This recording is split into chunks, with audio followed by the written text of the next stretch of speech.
I was actually born and raised in a Christian home, and so I got a lot of scriptures growing up, and I was like raised a child in the way that he should know, and when he's old he will not turn from it. And I think that was really important for me because it was something that like I was learning different things, but it was also really depending on my parents' faith instead of my own. And so when I went to college, I didn't have that faith to fall back on, plus a lot of things had kind of slowly been deteriorating already. I was already like becoming more independent in myself, and so I was not depending on their faith and also not depending on my own faith. And I believed that there was obviously a God who loved me, but there was also that point in time where I chose to be a friend to the world. Like in James 4, it says like there's this point where if you're a friend to the world, then you actually mark yourself an enemy to God. And it says that he's really passionate for the spirit that he's put inside of you to be faithful to him. And I wasn't being faithful to him.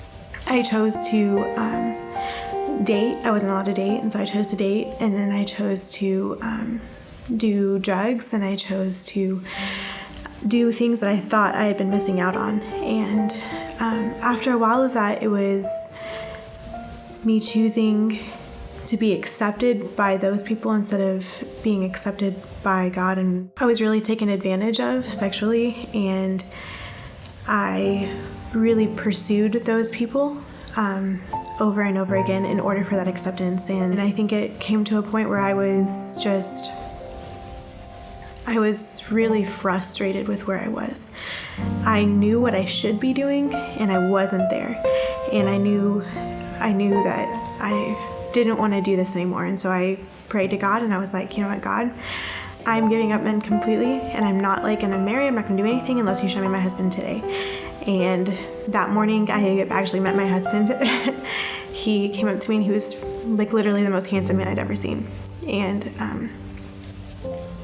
God showed him to me, and I was like, all right, God, you're faithful, and this is what it's going to be. And so I started pursuing God, and in the back of my mind, I was like, this is my husband. And I didn't actually actively pursue my husband for a while. It was mostly pursuing God. And after like a year or so, he was actually the one who led me to trust in God a lot more. And even by the process of marrying him, it felt like God allowed that to sanctify me and to purify me. And he was able to just kind of like lead me to him. And in that process, it wasn't even him. Like, it was just like that process of God saying, I'm faithful to like be good to you, and I'm faithful to draw near to you if you draw near to me. And so I continue to draw near to him, and I continue to trust him when things seem shaky. And it was really one of the first times where I was able to have my own faith. He's just leading me in places where I didn't think I would ever be. And so I'm really enjoying being his and feeling that security in him, knowing that he's going to lead me to places where I don't really know where I'm going, but also as I'm going along this path, I'm realizing I like being led.